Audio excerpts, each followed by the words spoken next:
welcome back to World Mechanics. Thank you guys for watching and subscribing to the channel. In today's video guys, if you have a Jeep Cherokee, Jeep Compass or Jeep Renegade with a 2.4 multi-air engine guys, and you need to replace your crankshaft position sensor, in today's video guys we will show you where it's located, how to replace it, and we'll have the link in the description of the video below to see where you can purchase one if you need one.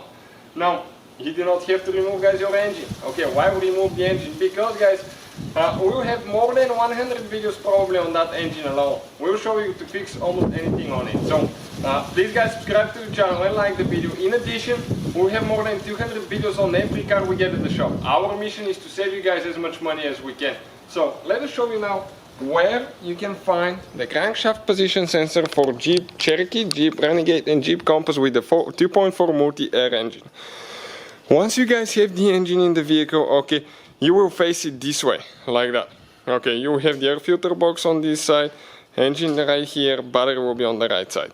So, on the left side you have the alternator AC compressor, this is your exhaust in the middle, and on the right side of the exhaust, if you come right here, okay, you're going to see one sensor guys, okay. This sensor right here, this is your crankshaft position sensor.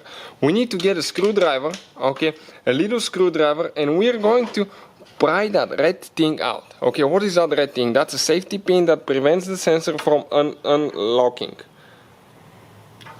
Okay, perfect. Check out now how it moved towards the back, right? That's how it should be. Now, what you need to do, okay, you need to go ahead, push on the back side of it, and disconnect it. Okay, now I can show you the pin better. Check it out, this is the clip, you push on it, okay, and you can see how it moves on the front and you can disconnect it. Now, we have only one bolt holding it in place guys, right there, 10mm with long extension. We remove the bolt. Okay, I'm going to grab the bolt. If you guys need to buy a new sensor, we'll have the link in the description of the video below for your convenience guys, check it out. Now grab it, do not twist guys, no, just go straight out. You can wiggle it a little bit up or down if you need to.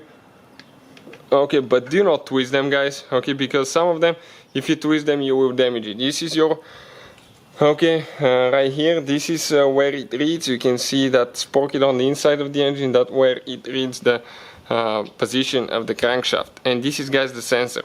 Okay, if you want to check the part numbers and where you can buy one from, we'll have it in the description of the video below guys. Putting it together, okay, you get a new one, make sure that you buy one with the O-ring, because if that O-ring is old, they get old after a while, they can develop a leak guys, so always replace it. And you just install it, install the bolt, install the wire, make sure you push this red safety pin in and you're ready to go guys. Thank you for watching, please subscribe to the channel for more videos and see you guys next time.